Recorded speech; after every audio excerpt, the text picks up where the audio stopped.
So all that's great, all sounds very exciting. What could possibly go wrong? All the behind the scenes juicy bits. Watching three old men fiddling with their knobs. Cast of 30 people. 30 people. Immortal words of that Jaws film. We're going to need a bigger budget. A simple music video, I said. Oh. Yeah, this thing was going to be way bigger than I had thought. So today I thought we'd have a conversation, and what is turning out to be a bit of an epic music video production. Ooh, this is getting to be some scary stuff. Who knew what goes into producing a music video?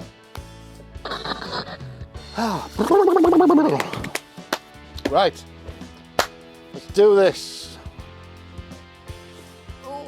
It's bedtime yet. Believe it or not, it is.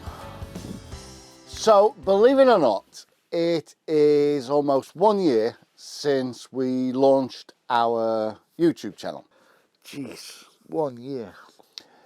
Its purpose was to see if three old farts could make a record and get it into the charts without the support of a record label. Tall ask, I know, but at least we were going to have some fun trying. So today I thought we'd have a conversation about how far we've got, but more excitingly, what is next in our quest to release both an EP and what is turning out to be a bit of an epic music video production. Oh, and stick around till later in the video to see how you could be part of our music video.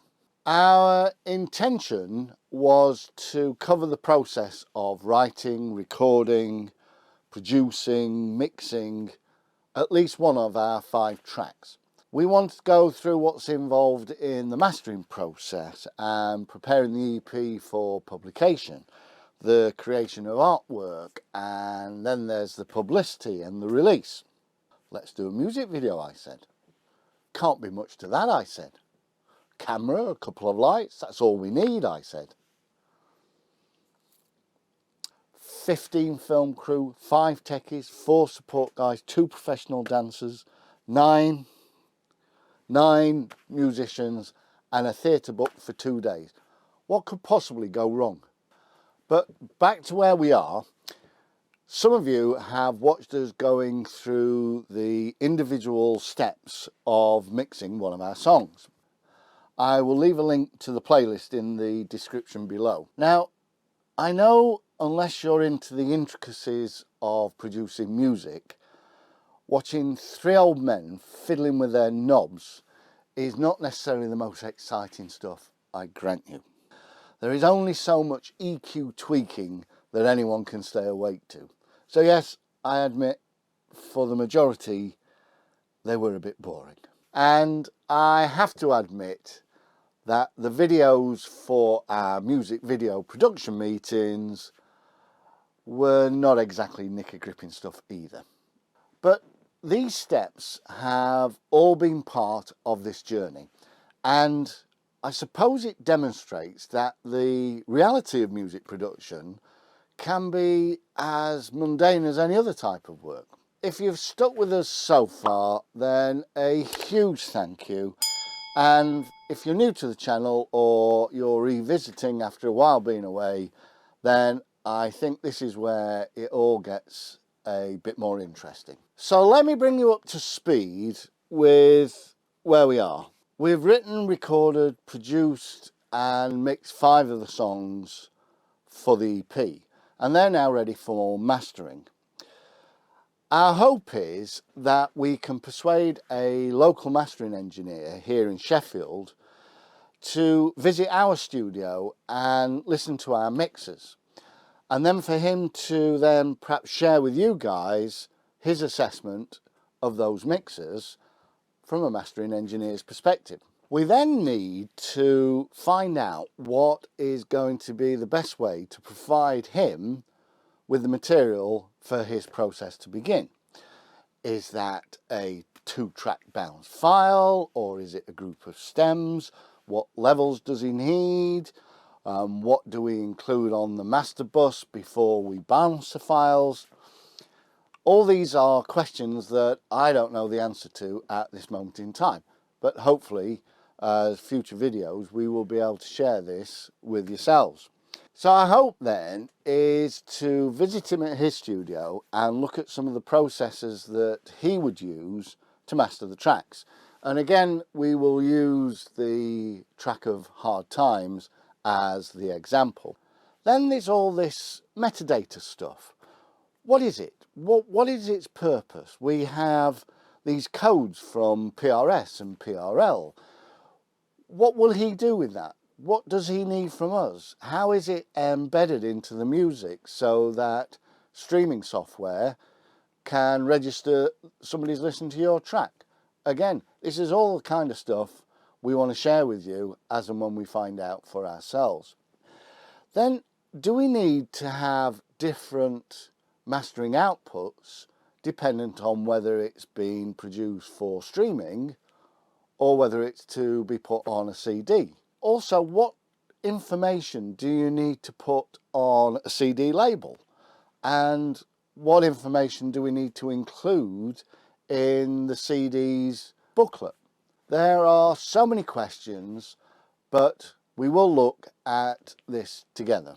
I know there are many YouTube videos out there that cover some of these individual elements, but I haven't seen any channel yet that's gone through the whole process. So hopefully we can answer some of these questions and we'll do it together. But the next big challenge is this music video. Over a year ago, I approached a friend of mine who is a musical theatre director and choreographer. And I asked her the question, which was quite simple: do you fancy directing a music video? And in that good old laid-back Yorkshire way, she said, why not? And that was it. I approached a few more friends with the idea and things slowly started to roll. But first we had to pick which of our songs we thought would make the best video. And the unanimous vote was for Hard Times. Now, Vern, who is the featured singer on the track, he agreed to do it, which was great. But we needed a storyline. We needed to come up with a topic, a subject for the music video to be about. And as we had a musical theatre director, we thought it surely has to have something to do with theatre. But how do we convey, how do we tell the story to others so that they can take the idea and turn it into a music video? Well, this is where I had to quickly learn the world of storyboarding. This is, in essence, creating an image, a pictorial representation of each scene, and then by putting together many of those single boards, you kind of create a running order of the story in pictorial form. Now, I had never done any of this, didn't really know where to start, and the other issue is I can't draw. So I cheated and I just borrowed photo images of the kind of scenes that we were looking for. Many iterations later, we had our concept storyboard. So now we just needed to find somebody to film it. There's an event each month in Sheffield that brings together many professionals from the arts, production and filming communities here in Sheffield and surrounding areas. And it's called Shooters in the Pub. So I went to see if we could find anyone who would be interested in helping. Now, in this video, we meet Heather and Tarek, who are two master degree students and who were willing to take on the challenge. We had several meetings with them to discuss the storyboard, the ideas, and to see if it was all doable. Now, during one of these meetings, I asked this one question. Can you give me then a sense of the crew that you're hoping to pull together and what each of those crew members are tasked to do. So we've got potentially 4 camera bods. Yeah. Does that include grips, runners? No. No? Okay. I'd say like 2 runners. One, normally we have like a third AD, so they look after like all the extras, all the crew and stuff, and they're helping out in that sense. So maybe a third AD. Probably need a script supervisor because we'll be shooting our sequence. Sparks. Yeah. 4 sparks. So how many are we up to there then? 30. So are you confident that you can pull a team of 13 people together to do this? And oh boy, at that point did I then realise that this thing was going to be way bigger than I had thought.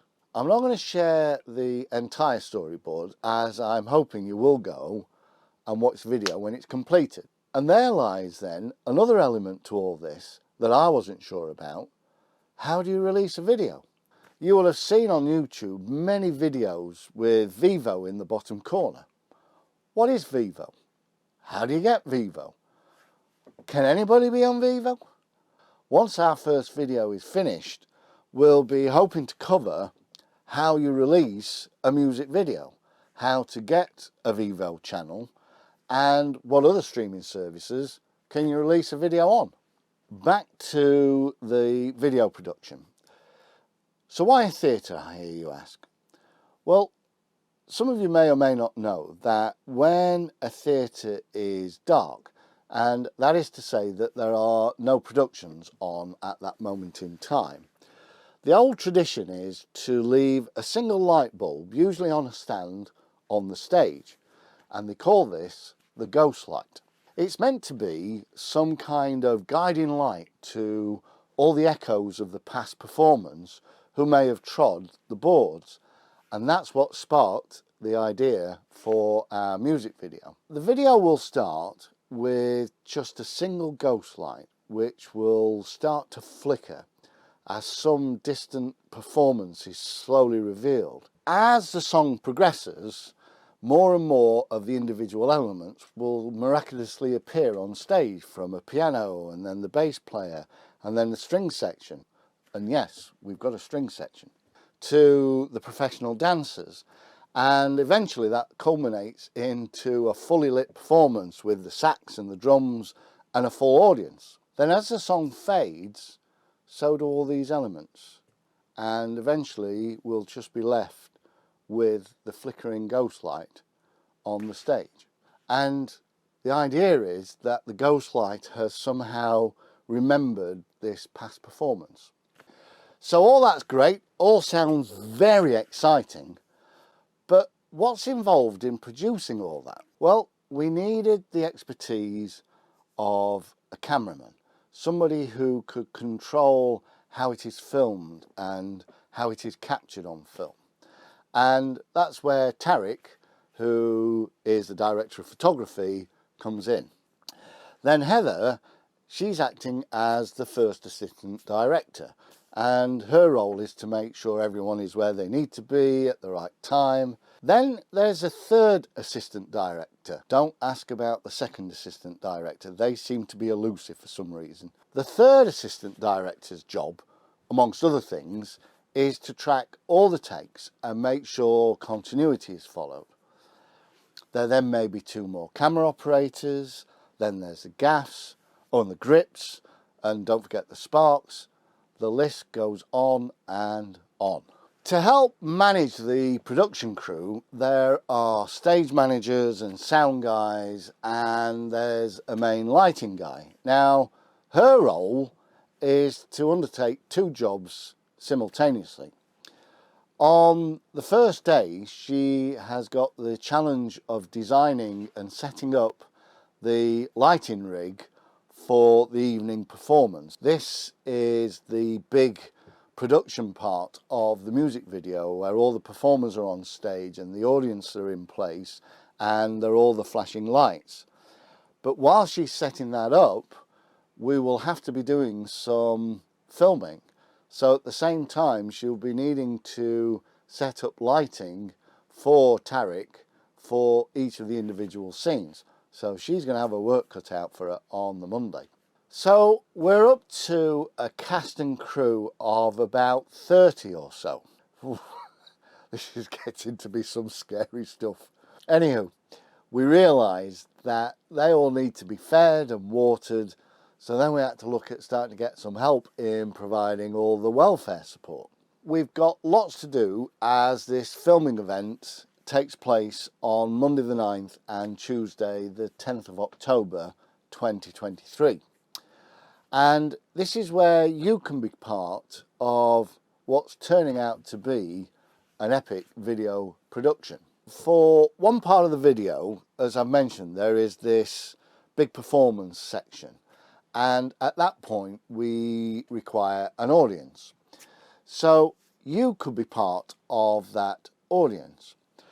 On the evening of Monday the 9th of October at the University Drama Studio in Sheffield, from 7:30 we are hoping to fill the theatre with Rent-A-Crowd. So these are in theory extras, in essence family and friends and people like you hopefully who want to be part of the crowd. And the crowd is going to be instructed and directed by Claire as to what she needs for the audience reaction scenes. We'd love you to come along and be part of that audience. The event is free, but if you could drop me an email, and there's a link in the description below, just so that we can manage numbers, but we would love to see you there. Now, if sadly you can't join us for this event, then no fear, as we will be filming all the behind the scene juicy bits. We will be interviewing some of the cast and crew and maybe some of the audience as well. I guess my message is to thank you hugely for sticking with us through the not so exciting and glamorous bits of our YouTube journey. But in that journey, I think the best bits are yet to come. Who knew what goes into producing a music video?